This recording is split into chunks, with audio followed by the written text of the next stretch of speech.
Hi everyone, today we'll learn how to set memory or VRAM on ROG Ally.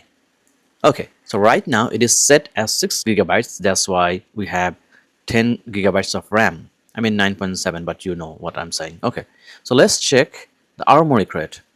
So when you go to the Armoury crate, you will see this. You have to go to the performance and then go to the GPU settings, and here you will see 6G. So that means 6 gigabytes assigned to GPU. Let's say you want to change it to 4 gigabytes. Select 4G and then it will restart now. Okay, it's restarting. Okay, we have restarted the handheld, I mean the laptop now. Okay, so let's go to the task manager and see how much RAM we have for our PC.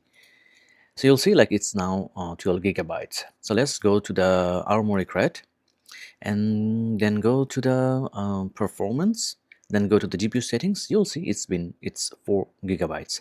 So this is how you assign memory to GPU and also assign memory to your handheld. If you like the video, please thumbs up and subscribe to our channel. Thanks a lot.